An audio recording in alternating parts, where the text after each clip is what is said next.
அன்பார்ந்த பெரியோர்களே, ஜோதிட நண்பர்களே, உலகத் தமிழர்களே, உங்கள் அனைவருக்கும் என் வணக்கம். இன்னைக்கு நாம பார்க்க போற ஜோதிட செய்தி சிம்ம லக்னத்தில் பிறந்தவர்களுக்கு அல்லது சிம்ம ராசியில் பிறந்தவர்களுக்கு திருமண வாழ்வு என்பது அவ்வளவு சிறப்பாக அமைவதில்லை அப்படிங்கிற ஒரு கருத்து ஜோதிட உலகத்தில் இருக்கிறது. என்ன காரணம் அப்படிங்கிறதான் இன்னைக்கு நாம் பார்க்க போகிற செய்தி. அடிப்படையாகவே சிம்ம ராசி சிம்ம லக்னத்தில் பிறந்தவர்கள் மிக பரந்த மனப்பான்மை உடையவர்கள், சுகபோக சௌகரியங்களை அனுபவிக்கக்கூடிய எண்ணம் உடையவர்கள், பிறரை அடக்கி ஆளக்கூடிய அந்த டாமினேட்டட் சைன் அப்படின்னு சொல்லுவாங்க சிம்ம ராசியை. அதிகார வர்க்கத்திற்கு அதிகாரம் செலுத்தக்கூடிய ஒரு சிந்தனை என்பது சிம்ம லக்னத்திற்கே உரியது. அது சாதகமாக இருக்கிறதோ பாதகமாக இருக்கிறதோ, அந்த அதிகாரம் செய்ய வேண்டும் என்ற அமைப்பு சிம்ம ராசிக்கு இயற்கையிலேயே இன்பார்ன் நேச்சர் என்று சொல்லுவோம். பலருக்கு ஃபெயிலியர் ஆகும், ஒரு சிலருக்கு அது சக்சஸ் ஆகும். அதை நினைத்ததை சாதிப்பார்கள். இது எதை பொறுத்து என்று சொன்னால், சூரியன் பிறந்த ஜாதகத்திலே அமைந்திருக்கக்கூடிய நிலையை பொறுத்து அவர்களுக்கு அந்த வெற்றி தோல்வி என்பது நிர்ணயமாகிறது. அப்போ லக்னத்திலேயே சூரியன் இருந்தார் என்று சொன்னால் அவர் உண்மையிலேயே ஆதிக்க எண்ணம் உள்ளவர், பிறரை அடக்கி ஆள வேண்டும் என்ற சிந்தனை உடையவர், பெருந்தன்மையான குணமுடையவர், முன்கோபம் உடையவர், வேகமாக செயல்பட வேண்டும் என்ற எண்ணம் உடையவர், வெற்றிகளை ருசிக்க வேண்டும் என்ற ஆர்வம் உடையவராக அந்த சிம்ம லக்னத்தில் பிறந்தவர்கள் இருப்பார்கள். சிம்ம லக்னத்தில் பிறந்தவர்கள் துலா ராசியில் ஐப்பசி மாதத்தில் பிறந்தார்கள் என்று சொன்னால், அந்த ஐப்பசியில் பிறந்தவர்களுக்கு அந்த எண்ணம் இருக்கும், ஆனால் அது கைகூடாது. அதே போல செவ்வாய் வீட்டிலே உச்சம் பெறக்கூடிய அமைப்பிலே சித்திரை மாதத்தில் பிறந்த சிம்ம லக்னத்தில் பிறந்தவர்கள் நேர்மையாகவும் ஒரு நியாயமான சிந்தனையுடனும் அவர்கள் இருப்பார்கள். ஏன்னால் பாக்கியஸ்தானத்திலே லக்னாதிபதி உச்சமடைகிறார் என்பதனால் அந்த பலன் ஏற்படும். சரி, இதெல்லாம் அவர்களுடைய நேச்சர். சிம்ம லக்னத்தில் உடையவர்கள் பிற எந்த லக்னத்திற்கும் அமையாத ஒரு சிறப்பு இந்த சிம்ம லக்னத்திற்கு சொல்லலாம். ஏனென்று சொன்னால் 7ஆம் இடம் என்பது மனைவியை குறிக்கக்கூடிய இடம். இந்த சிம்ம லக்னத்திற்கு 7ஆம் இடத்திற்கு அதிபதி சனி பகவான் என்று சொல்லக்கூடிய சனி அமைகிறார். இவர் 6 இருக்கின்றார். 7ஆம் பாவக அதிபதியாக சனி வரும்பொழுது அவர்களுக்கு திருமணம் செய்து கொள்ள வேண்டும் என்ற எண்ணம் வருவதே மிக தாமதமாக ஏற்படக்கூடிய ஒரு அமைப்பாக நாம் பார்க்கலாம். தாமதமாக வயது வித்தியாசம் என்பது இயற்கையிலேயே அமைந்துவிடும். அதாவது சனி தன்னுடைய வாழ்க்கை துணைவரை அதிக வயதுள்ளவராக காட்டக்கூடிய ஒரு அமைப்பு அந்த 7ஆம் இடத்திற்கு, சனியினுடைய வீடு 7ஆம் இடமாக அமைந்தால் ஏற்படும். வயதிற்கு மீறிய தோற்றத்தை கூட்டி காட்டும், வயதை கூட்டி காட்டும். அதே போல அப்பியரன்ஸ் தோற்றம் அவர்களை சிம்ம லக்னத்திற்கு காட்டிலும் கொஞ்சம் சுமாராகவே அமைந்துவிடும். இவருக்கு இணையாக சனியால் இணைந்து செல்ல முடியாத ஒரு சில அமைப்புகள் உண்டு. என்று சொன்னால் சனி ஒரு மந்த கிரகம், சனைச்சரன், துன்பத்தை தரக்கூடிய கிரகம். வாழ்க்கையிலே உள்ள நெகட்டிவான விஷயங்கள் எல்லாமே சனிக்கு தான் கொடுக்கப்பட்டிருக்கிறது. 7 குடையவர் மட்டுமல்ல, சனி 6 குடையவர். 6ஆம் இடம் என்பது 7க்கு 12ஆம் இடமாக வருவதால் அதன் அதிபதி அதே சனியாகவும் இருப்பதால் என்னவாகும் என்று சொன்னால், இணைந்து செல்லக்கூடிய தன்மை என்பது குறைவு. பிரிவு என்பது இயற்கையிலேயே அமைந்து விடுகிறது சிம்ம லக்னத்தார். கடக லக்னத்துக்கு அப்படி இல்லை. 7, 8 குடைய ஆதிபத்தியம்.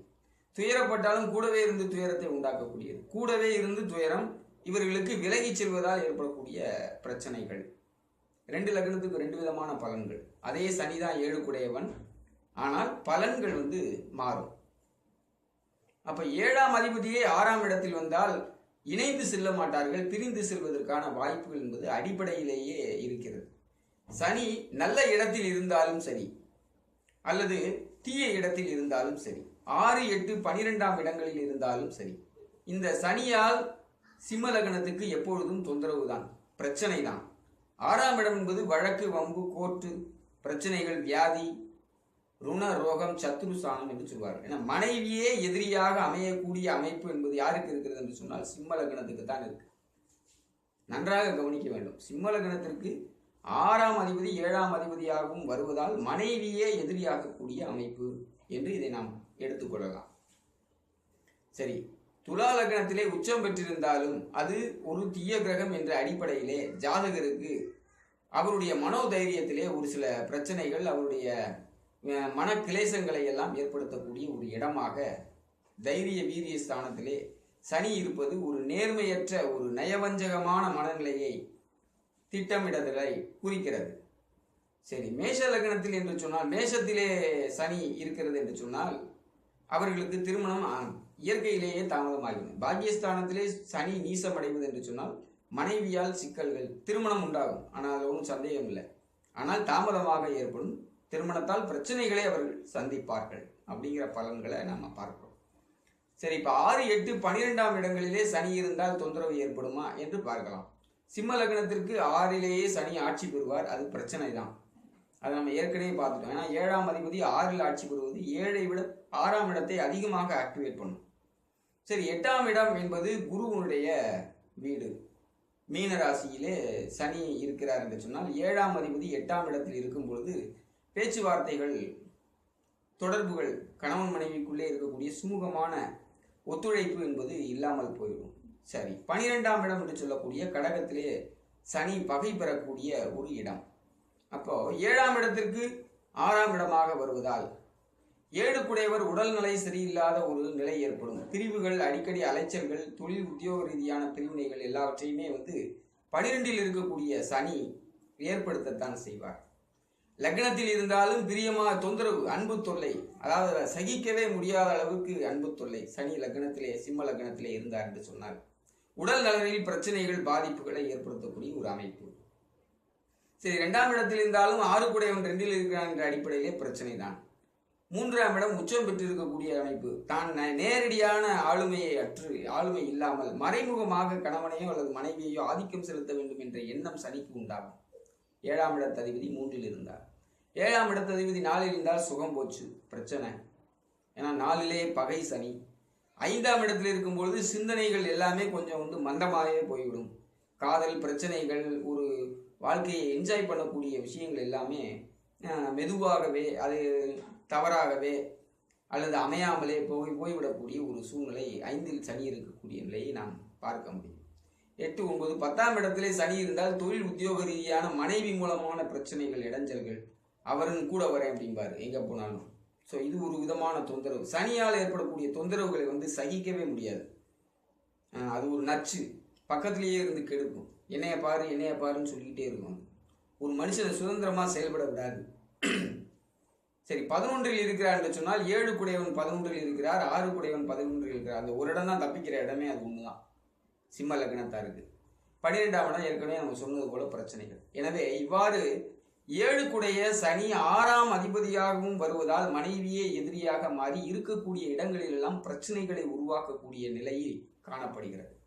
எனவே சிம்ம லக்னத்தை பொறுத்தவரையில் திருமண வாழ்க்கை என்பது அவ்வளவு சுகமாக இருப்பதில்லை என்பது பொதுவான கருத்து இல்லை. பெரும்பாலான அந்த விஷயம் ஒத்து வருகிற நிலையில் தான் காணப்படுகிறது அப்படிங்கிற ஒரு விஷயத்தை உங்கள்கிட்ட பகிர்ந்துக்கலாம்னு இன்னைக்கு இருந்தேன்.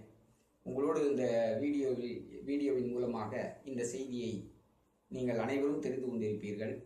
இது போன்ற விஷயங்கள், வீடியோக்கள் உங்களுக்கு தொடர்ச்சியாக வர வேண்டும் என்று சொன்னால் இந்த வீடியோவை நீங்கள் சப்ஸ்கிரைப் செய்யுங்கள்.